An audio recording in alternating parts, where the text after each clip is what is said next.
Last time on Progression of Meta series, we covered all releases and meta changes that happened during Inazuma. If you haven't watched that video yet, I highly recommend doing it. Today, after a pretty long break, we are gonna talk about Sumeru. And while Sumeru was arguably the most impactful region for meta and overall team building. So grab a cup of tea, take comfortable position, relax, and enjoy.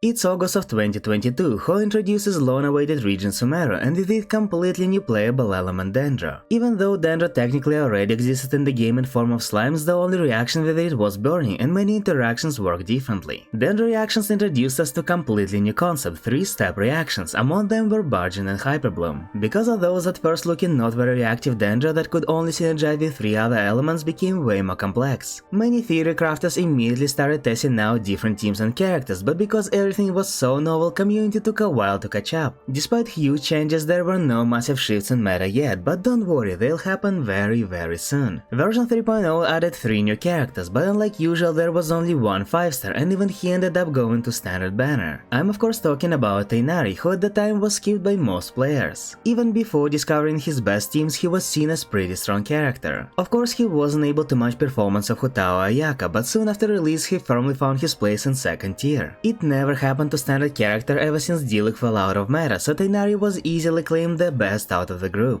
Another character that we got was Kalei, who would have been the best Dendro support at the moment if not for one thing. As per usual, we got Traveler of New Element, but unlike all previous times where they weren't even worth mentioning, Dendro Traveler was actually good. They and Kalei had almost exactly the same kit, but Traveler was just strictly better. So as you might guess, nobody even bothered building Kalei except for rare situations where they wanted to play double Dendro. But unfortunately Kalei was not the worst force that they released, because in this same patch we got Dori. It was hard to evaluate how bad exactly she was at the time, because no one knew what kind of Dendro teams would be played. Many theorized that she might be a good driver for Hyperbloom, but very soon tests would show the opposite. Her Electro application was non-existent, she provided no buffs for the team and heal was weak and would never be enough alone. No matter how many people tried to make her work, every single one of them ended up failing. Lastly, 3.0 added 2 new sets, 5 craftable weapons and weapon you could get by fishing. There wasn't a single point in time where people realize how good new sets are, it all happened gradually, so I'll just talk about them here. Devout Memories ended up being one of the best supporting sets in the game, almost on par with VV. Every Dendro-based team had to have it on some character, sometimes not even on Dendro character. Gilded Dreams took a lot longer to settle, truth be told even nowadays most casual players don't understand its significance. It was the set that could replace all element specific ones such as Crimson Witch or Thunder and Fury and had potential to be the most versatile artifact set in the game, but its versatility was the very thing that led to its unpopularity. Because it doesn't straight up read elemental damage bonus, it's not clear who to use the set on, thus most people are stuck with farming War's domains till this very day. Craftable weapons were always one bad, which was a big disappointment after once in Inazuma, though there was one exception. Support Blade ended up being an amazing stat stick for Bennett and a usable substitute on some supports. Same goes for Fishing Weapon, it's also pretty much useless. Even though fishing in Sumeru was made a lot easier, nobody bothered getting it even just for collection.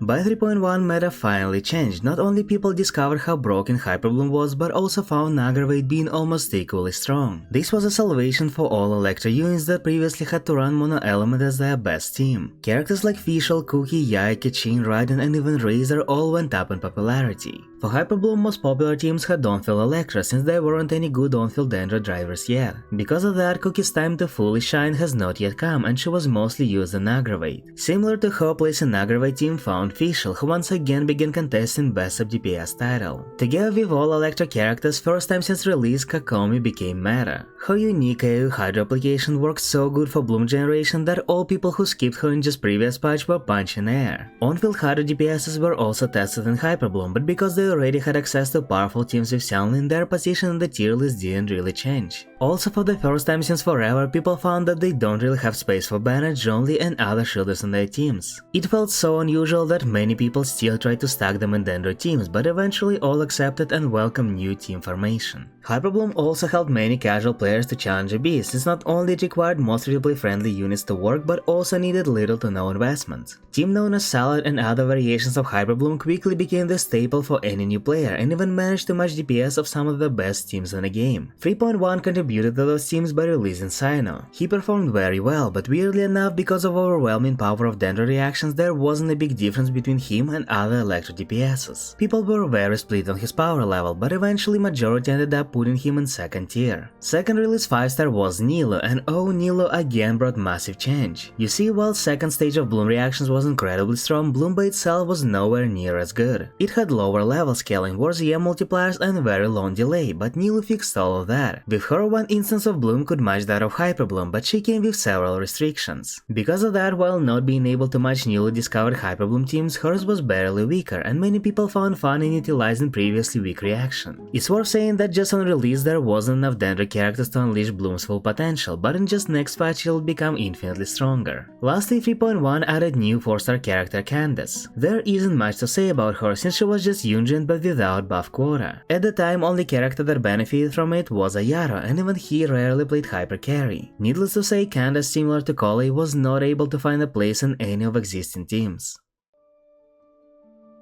Continuing trend of meta changes, 3.2 released crucial for many teams Nahida. Not only she was an amazing replacement for Dendro Traveler and could be used in combo with them, but she was also first viable on-field Dendro. Nahida put a beginning to most powerful Hyperboom teams we know now. With her, Cookie finally reached her full potential of one of the only two off-field Hyperboom drivers, another one being 5-star Raiden. As I mentioned before, Nahida was also an important missing part in Bloom teams, and with her, Nilo joined the group of the best teams. Since her very introduction, there was no doubt that Nahida was insanely powerful character, so she quickly populated all Dendro teams. With that final nail in the coffin, people started losing interest in Ayaka and Ganyu as they were no longer able to match damage of Dendro. Hutao was the last one standing, but compared to her, Dendro teams required so little investment to be as good that many people forgot her as well. Only other character that was added in 3.2 was Lila, and finally this time it was a great 4-star character. While shields had no place in Dendro teams, all of the others didn't suddenly disappear and were still pretty much viable. Lila had one of the strongest shields in the game with potentially 100% uptime, so everyone without Zhongli or Diona build were very happy to get her. Her shield was able to withstand most enemies in the game, that quickly secured her place among best supports for your team.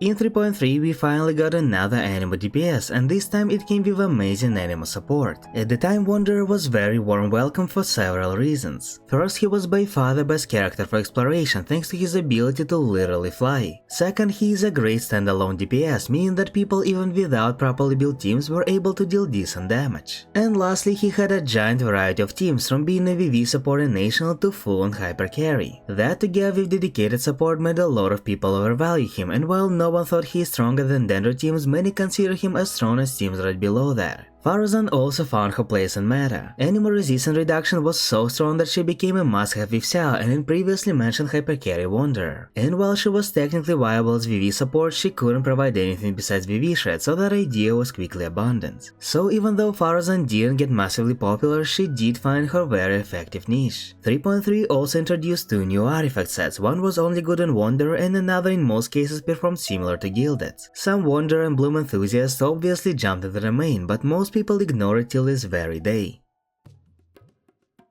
3.4 was a release patch of a character that was known as by far the strongest for the rest of Sumeru patches, Alhaitham. He was the last missing puzzle for Hyperbloom team with on-field Dendro. His team dealt so unbelievably much damage that he is still widely considered a top 3 DPS. Obviously many people were enticed by that, and while he himself did require some investment, the rest of the team needed close to none. Once again he became a must-pull in many people's mind, especially so for casual players. Though it was a bit deceiving since his optimal gameplay was a lot more complicated than most other DPSs, so it did take a while for people to adapt and fully understand how powerful he is. This patch also released Yao Yao, who unfortunately didn't find any use. She was a weak off-field healer with low Dendro application, and to heal efficiently she had to spend time on field. None of the teams needed heal that desperately to potentially give up powerful Dendro sub DPSs, so pretty much no one played her. In 3.5 we got long-awaited Dia, and oh, people were furious. She had very awkward kits, something between DPS and support, very low multipliers and little to no synergy with any other characters. And while she could perform decently in some of the teams, people were so upset that many called her the worst character in the game. Obviously thanks to leaks, this whole drama started even before the release date, and instead of changing or buffing her, Ho decided to put her on standard banner. I'm not gonna go into details of drama and boycotts, but just so you know, it didn't result in any many changes. Apart from Dia, 3.5 also introduced 4-star Mika, who was meant to be a physical support, more precisely support for Eula. The only problem with that was that team DPS wise he lost to C6 Rosaria, and since Eula desperately needed more damage, additional heals didn't lead to any improvements. So once again you 4-star joined the crew of useless characters. 3.6 added yet again more Dendro characters, Baiju and Kave. Baiju was a Dendro sustain, which on paper sounds amazing, but truth is most teams just didn't have place for him. His Dendro application was way worse than many sub DPSs, and even though he provided bonus damage to reactions, it was not enough to make up. More often than not, only character you could replace with him was Nahida, and obviously it would result in massive DPS decrease. Though for casual players the story was completely different. You already know how much they love sustain, and Baiju was no exception. The fact that he brought great heal to the team to give you one-hit shield was already enough to praise him, but he also had good buff in his kit. So while he was almost never played in most optimal DPS-wise teams, many loved him to the point where they would consider him top-tier unit. Kava on the other hand did not get much love. As a 4-star DPS he naturally was weaker than 5 stars, and on top of that he was supposed to be played with Bloom. As you already know, Bloom by itself is pretty weak reaction, and teams with Nilu generally want a tone-filled team-wide healer. Because of that, till this day he stays one of the least used characters, and since release he didn't get a single rerun for next 14 months.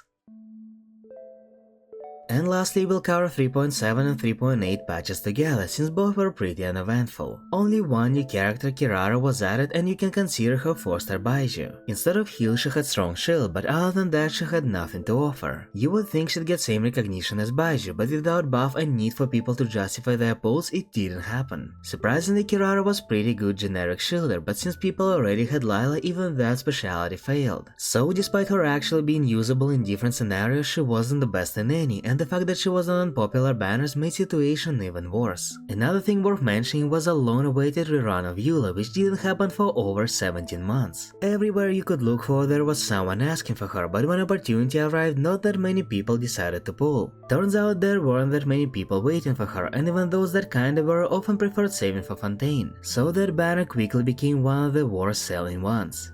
And that's it for Sumeru. There was a lot of changes happening, and I tried to summarize it the best I could. I hope you enjoyed the video, and if so, leave it a like and consider subscribing, I would really appreciate it. Next part is gonna be about Fontaine, which arguably was as impactful as Sumeru, and until Natlan's complete, that will be the last part. Once again, thank you guys for watching, and as always, I'll see you all in the next video. Have a great day.